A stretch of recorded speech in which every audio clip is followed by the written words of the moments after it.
Quentin Fillon-Maillet qui va partir dans 2-1. Maintenant, le départ de Quentin Fillon-Maillet pour aller décrocher peut-être une 6e victoire sur ce format de la poursuite. Un seul biathlète dans l'histoire a déjà réussi cet exploit. Je ne le vous présente pas. Il s'agit de Martin Fourcade. Et là, vraiment, on la voit, hein, cette fausse mass-start dont on parle depuis hier. C'est extrêmement dense là au niveau de la 15e place.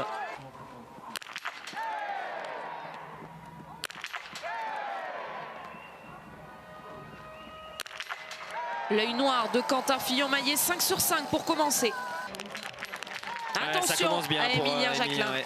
Très très beau tir là, un petit peu à l'image de ce qu'il nous a fait sur les championnats du monde. Allez, il va falloir gérer hein, sur Émilien qui est ultra en forme depuis qu'on est ici à Kontiolahti. Donc ça va être un beau duel là qu'on va avoir entre les deux Français.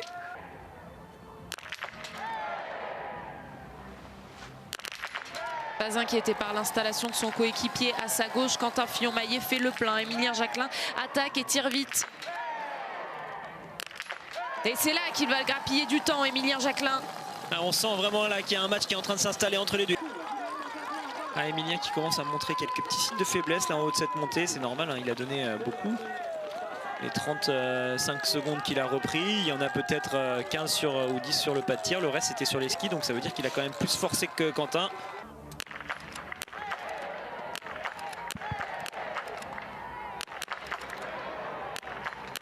Émilien Jacquelin va pouvoir sortir du pas de tir le premier, mais il va aller sur l'anneau de pénalité, contrairement à Quentin Fillon-Maillet qui va ressortir en s'étant donc débarrassé d'Émilien Jacquelin qui va faire 150 mètres supplémentaires et va perdre du temps par rapport à son coéquipier. Alors Quentin toujours en train d'avancer seul. Elles vont encore y être, hein, c'est quasi 20 secondes d'avance sur Émilien qui n'a pas attaqué la montée. Et puis c'est vraiment sur cette partie qu'il est costaud. Regardez au niveau du gainage. Quentin là il est parfait, ça skie très bien.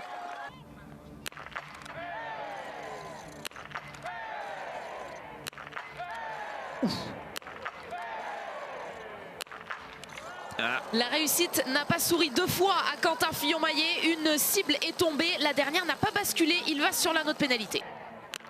Allez. Émilien Jacquelin aussi va aller sur l'anneau de pénalité. Il va y rejoindre Quentin Fillon-Maillet qui va en sortir justement. Il ne va pas vraiment le rejoindre. Ils vont s'y croiser sur cet anneau de pénalité. Allez, pour le doublé français. Lucas Sofer qui est passé devant Émilien Jacquelin. Le français qui est en train de s'accrocher. Vetle Christiansen qui essaye de revenir sur ce duo pour être 3. Mais il y a seulement 2 places sur le podium. Et on a envie de le voir, ce doublé français, forcément aux places 1 et 2. Mais on se contenterait de la 3e place pour Émilien Jacquelin. Eric Lesser ultra fort là dans cette fin de course, il est devant, mais attention, la ligne droite va peut-être permettre à Lucas de déboîter. 15e victoire en carrière pour Quentin Fillon-Maillet qui s'adjuge le petit globe de la poursuite cette saison. Il remporte 6 poursuites d'affilée cette saison et Lucas Sofer s'incline et laisse Eric Lesser passer la ligne d'arrivée en 2e position.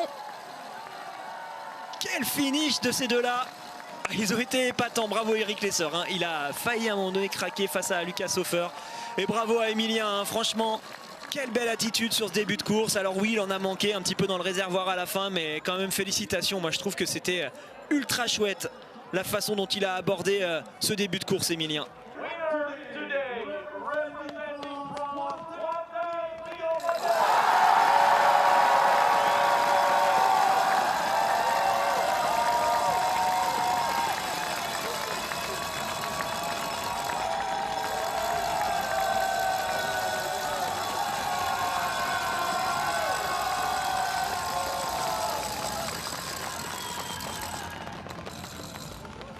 Nous sommes